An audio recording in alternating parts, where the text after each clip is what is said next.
This is the Action Movie Guys podcast, bringing you action movie reviews from across the decades, plus box office numbers and insight like never before. And now, your hosts of the Action Movie Guys podcast, Alex and Nate. What's up, everyone? Welcome to episode number 58 of the Action Movie Guys podcast. I'm your host, Nate, and that's my co-host, Alex Figueroa. And this episode, we're going to be talking about a little 80s movie, a little Sylvester Stallone flick called Tango and Cash. Now, Alex, I'll be up front with you. When I watched this 2 days ago for this review, I didn't remember any of this movie. I was pretty sure I saw it, but also I felt like this was the first time I ever saw it. How about you? Yo, dude, I texted you while I was watching and said, dude, I don't remember none of these things at all. At all. I don't remember a single one of these things. I don't even know what's going on here. So this is essentially, lucky for you guys, essentially a first-time watch for us, in our brains at least. I know I have seen this. I just didn't remember this. I don't know. But before we get into the review, please, if you are watching us on our new YouTube channel right here at Action Movie Guys Podcast, make sure you go ahead, like the video, subscribe to the channel. You're going to be getting all our past episodes as well as all the future episodes. Leave a comment down below. Do you like Tango and Cash? Let us know how you score it. And if you're listening on the go, always make sure you have the auto download on. That way you get the new episodes. We do 2 per week. So every week you get 2 episodes. And then sometimes we're going to have bonus episodes for you when we do the franchise ranking. So make sure you have it so that you get the downloads automatically. All right. Before we get into our scoring here, let's go ahead and go over some box office and some critical score. Now, I have no idea how much this made. I don't, at least some of the other movies like Matrix, they're 2000s. At least I was there, like I went to the theater. I remember seeing people. I was 2 years old when this movie came out. I have no idea how much this might have made. This is going to be a total shot in the dark. So if I have to guess, I think Tango and Cash made $47 million. I don't think it was a huge box office hit. My logic is there's only one of them. There's never a sequel. So I think it made $47 million. That's what I'm going to say. All right, let's see if you're right. Well, you're wrong. Domestic, It was $63 million on a budget, and there was no international. Worldwide was $63 on a budget of $54 million. So it only made $9 million. Studio got it. That's why there's no sequel. Pretty much. Plus, with marketing, it probably made nothing. Maybe they should have released it in, overseas. Rambo was huge, right? Stallone, overseas. Yeah. Rambo was like, what are they doing? This is Warner Brothers, so you know how we feel about them. All right, critics. Now, Alex, this is a movie that neither of us remembered, so we have nothing to go off here. Again, unlike The Matrix, there's no previous movie for us to guess. What do you think this got as far as critic score and audience score? I'm gonna stick with the 30s. I'm gonna stick with the 30s on this one because this smells like 30. I'm gonna go with 32.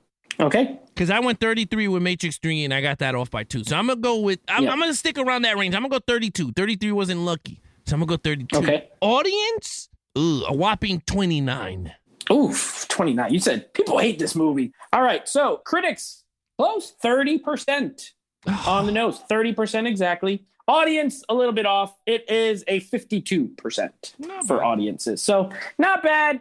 Just over half of them enjoyed it. Half the people who saw it. But the one thing you should know by now, 58 episodes into the show, is that we don't care what the critics or the audience has said. We are the audience. Myself and Alex are the only audience that you are here to listen to give our opinions. So here's our scoring criteria. Of course, as always, lead character, or in this case, characters, main villain, storyline, action scenes, and total points. Those are the 5 criteria we always score on. So we're going to do it again here. Tango and Cash, 1989. Alex, lead actors are, of course, Sylvester Stallone and Kurt Russell, and they are playing the titular Tango and Cash. What did you think? All right. They had great chemistry, right? They were good on screen together. Again, like the Lethal Weapons, they both had great, not more like Danny Glover and Mel Gibson. They were more believable. This one, to me, was very over the top for some reason. Didn't feel as, when I mean chemistry, they were great together, but they didn't flow together. I don't know if you understand what I mean. It was just, there's something there. Maybe when you do yours, maybe you could knock it there. But look, for me, honestly, did I enjoy them together? Absolutely. They're 2 huge action stars. Everyone loves Stallone. I'm a huge Stallone fan. I love Kurt Russell. So it's great seeing 2 of your favorite action heroes on screen together. But when it comes to these characters, we're not judging them by their careers. We're judging them by the characters they are playing. So with that, I gave them a 3.5. I liked it. I thought they were good, but they were not great and they were not perfect. So okay, I somewhat agree. I slightly higher than you, barely half a point. I gave him a 4. I'll tell you why. I do love Kurt Russell myself as well. I'm a big Kurt Russell fan, and I like Stallone. He's not like my favorite like action star, but I do like a lot of his movies. You know, there's a lot I haven't seen still in his filmography, just because I don't seek him out like that. But I like his work. But I liked him in this because it was very different than a lot of his other roles. You know, right from the bat, the way he's talking, he's kind of like, so you would think in a movie like this, it might be the other way around as far as the roles. Like Stallone, especially if you've seen like Cobra. Remember we reviewed Cobra back in Christmas time. He's usually the very tough guy, machismo guy, right? And in this, that's more Kurt Russell, except wild, right? Tango is like, he's like, they say it in the movie, they're like making fun of him because he dresses like a banker and he's, you know, he's very buttoned up. And he's like, sir, blah, blah, blah. He kind of talks like this, just some weird, you know, like talking like that. And I thought it was interesting. I thought it was different for him. So I found it entertaining because at least he wasn't doing the same exact shtick that he's done, you know, in a lot of other movies. He was still tough. Don't get me wrong. He's not like a pushover guy, but he's not playing the super macho man type character, which I appreciated. And Kurt Russell, he does fit in this role. Think like Overboard, except he's a cop, right? He's kind of messy. He's kind of sloppy. He's real goofy. He's funny, real funny. I like their banter with each other because they're like pretty much rivals without, you know, being official rivals. They don't really like each other and they're forced to work together. I had a good time. I gave him a 4. All right, now villain. Now the main villain in this is played by Jack Palance. I'm going to be honest with you. I don't like the way Jack Palance acts. And I don't know if this is a hot take or if this is an unpopular opinion. He seems like an actor who's acting, if that makes any sense. Okay. He's not natural in any sort of way. He's very over the top. Maybe that's a good way to put it. And I've never seen a movie with Jack Palance in it where I'm like, wow, I love Jack Palance. He's not my cup of tea. I know I think he was in the first Batman movie. Yeah, he was. And I feel the same way about him like, I love Batman, but I don't really care for Jack Palance, if that makes any sense.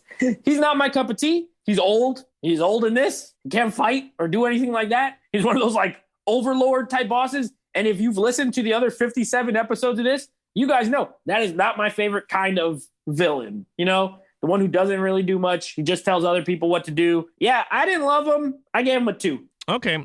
When it comes to that guy character, I don't like him in this movie. He wasn't as much. My man was in the shadows a lot. Remember, like, there was always fog. There was fog everywhere this guy went. Like there was always a fog, and he just like. And I was just like, oh, why whatever. is it so smoky in this movie? Yeah, it was weird. I did not like his character. I thought his character was boring. He had nothing like they didn't do nothing with his character at all. They just showed like he had power. I gave him a 2 also on my score. He sucked in this one, to be honest with you. Fair. Yeah. Well, we got the same score, so you know what that means. No arguments from me. All right, let's go to action, which is why we're all here, right? This is the Action Movie Guys podcast. All right, so in terms of action, this had action. Was it great action? I guess. I guess what you want to call it. I mean, I gave it a 4. I'm not going full-blown 5 on this one. I gave it a 4 in action because it was good. Stallone and Kurt Russell are very great in this department. They're perfect together. Again, this is a movie that I enjoyed them in the action sense. They were very good together. You saw their strengths when it comes to shooting guns and running, and Stallone has this thing and yelling at everything, right? He's like, oh! He jumps from something. He's like, oh! He throws himself, oh! And I'm like, holy crap. So I enjoy that. I thought that was pretty cool. I love the truck scene in the beginning. That was pretty cool. I love the whole, and them driving the 2 trucks, bulldozers. The construction trucks? Yeah, those were pretty cool. I thought that was cool. The ending sequence was actually cool. The in the prison was funny too. When they were in the prison, I thought that was funny. I thought that was cool. But other than that, yeah, I give it a 4. Yeah, I will tend to agree with you. I also gave it a 4. Look, there's an abundance of action. I agree. It's not all the best action, but there's a lot of it. So it's entertaining. One thing that must be said is some of the action in this movie is incredibly stupid. I'm looking at you, seen in the freaking little toy dirt, dirt ramp thing where they have that super truck with the guns on it and all that stuff. Oh, Like, if you want to talk about a scene that comes out of nowhere and feels like it should not be in this movie, that's the scene. That looks like it should be in a G.I. Joe movie from the 80s. You know what I mean? Like this nerdy guy who, by the way, he's hilarious every time he talks. hey guys. Hilarious. Hey guys, why aren't you talking to me anymore, guys? Yeah, he made me laugh. But that scene was stupid. I don't care. You know, you would think, oh, a truck. Maybe it was cool at the time. I don't know. But I did not think it was very cool. I thought it was pretty dumb. Everything else I liked. I love the opening chase with Stallone. I like that each character got like an action scene to introduce themselves. That was cool. The prison fight, though over the top, was entertaining. So yeah, I agree. I gave it a 4 as well. All right, storyline. So it's like this storyline in this movie is borderline whack. I don't know how else to put it. Like, it's borderline whack. So it is very generic. 2 cops forced to work together, don't like each other, on the run because they were set up. Right? It's a setup. They got to clear their name. That's it. It's easy. I could write this movie. I could write the premise for this movie. I could come up with this idea. Where it gets real stupid is like all the ways that they go about doing everything is like, that's not the way that probably they should do it. And a lot of convenient stuff happens. I hate convenient stuff. You know, oh, all of a sudden this cop that Kurt Russell knew, right? Like his old boss or whatever, his friend. Yeah, he's like just happens to be in the prison this day, and then soon he's gonna help them. He just happens to get murdered. Like, come on, this is so like too convenient. I hate stuff like that. You know what I mean? And it's off screen. They don't even show him really. Like it's just he's dead. Mac is dead. It's like, come on, what? Why was he even there in the first place? The setup is way too easy. Like, why was Kurt Russell randomly seeing this guy going? It was too random and weird. At the same time, it is not offensively bad. That's why I said kind of whack. I'm right in the middle on this thing. Also, I'll say it for overall. I gave it a 3. Yeah, it's funny. In terms of storyline, I didn't. It's weird because I do like I said, I love the actors. This storyline is weak as hell. I do understand what they were going with, but for me, it was just flat and it did not work. I gave it a 2.5 because there's not memorable moment. Like if you would go, hey, if you would put me on the spot and say your favorite moment, I will be stuck like a deer in the headlight because there's none for me to go, wow, this is like one scene. You know what I mean? In terms of like even action scenes, like even when we were talking about it, we couldn't go as into it because we kind of forgot the damn action scenes. We just know the premise of these scenes that we enjoyed, but not in depth. You understand what I mean? And you just watched this today. And I just watched it 2 days ago. And I don't remember everything that happened. I don't remember. And I wasn't drunk. I don't remember everything that happened. Okay? Anyway, look, in terms of the storyline, I thought it was pretty, it was just weak.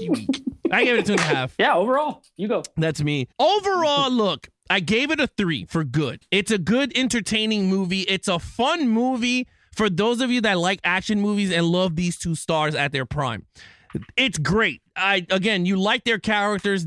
I think if the script was so strong, written-wise, I think it would have been a great franchise to kick off. I think the problem with this movie was the script and the story. A lot of the jokes did not land for me. I was just like, ugh. But there were a lot of funny moments, and I could say that I remember. Like the scene that Kurt Russell's getting his back massaged by Terry Hatcher. Oh, that was funny. Stallone is he walks in? Yeah, he thinks like they're banging each other. I thought that was hilarious. I was like, that's funny. Now, the scene that Terry Hatcher is introduced and she's dancing is one of the most funniest and stupid scenes ever.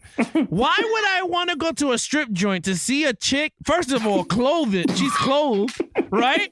And then she's clothed, right? And then she's banging on drum sets. Like, I'm not there to see a hot chick dressed in clothes banging on drums. Yeah, I was like, if I walked into a place and I saw, and Terry Hatcher, very attractive at this time, okay? Very, very attractive. If I walk in there and I see her up on stage with some long pants and she's slapping some electric drums, I'm leaving. I mean, what is this place? This is terrible. She asked the guy, she's like, hey, Barry, where's my sticks? What do you need sticks for? He gives her drumsticks. And I'm like, what is happening? And she's, and I'm like, man, what is this? What is this scene? This is what I'm talking about. What is this scene? And then it gets to the best part. Kurt Russell's running away, and she sees it. And then she's doing the dance steps are awful. Like, it's not even attractive. Like, I would have had to be like, can I have a bottle of whiskey or something just to down this horrible performance? Just to throw it at her? She's doing this. She's oh my gosh, listen.